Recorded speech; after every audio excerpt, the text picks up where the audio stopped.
I'm going to keep this straightforward because I know a lot of you are standing at the edge of a big decision whether to jump into medium format, and if the Pentax 645z is the right place to start.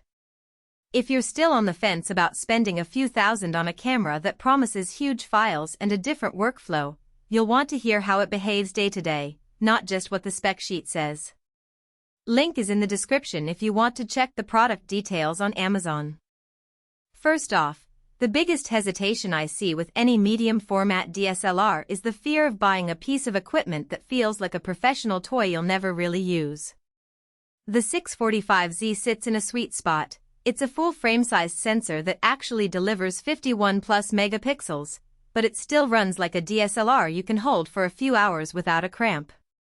That's a practical difference for a wedding photographer who has to be on their feet all day, or a landscape shooter who spends long mornings tracking the light.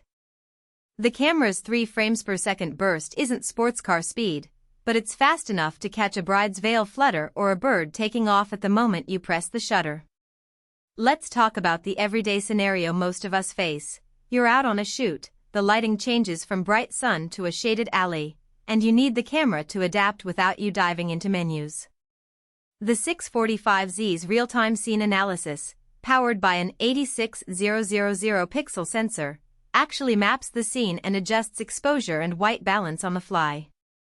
I tried it on a cloudy cityscape, and the camera kept the highlights clean without me having to pull out the exposure compensation dial.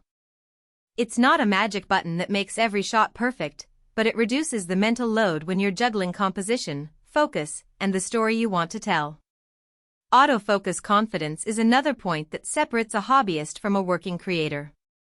Pentax's AF system on the 645z is a hybrid of phase detect and contrast detect points, and in practice it feels solid for static subjects and modest movement. I shot a fashion runway where models were walking at a steady pace, and the focus locked on the face and held through the stride.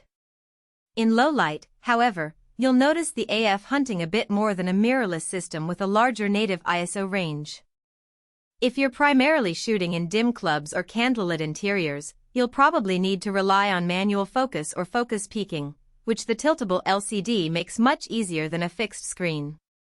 Speaking of the screen, the Tiltable LCD panel is one of the most useful practical features.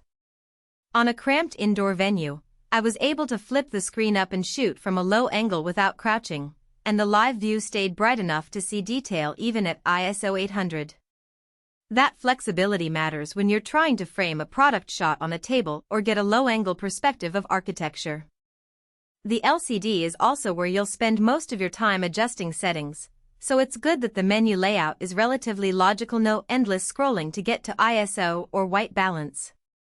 That said, the menu depth is still a bit deeper than what you find on a mirrorless camera that pushes the most common controls to the top.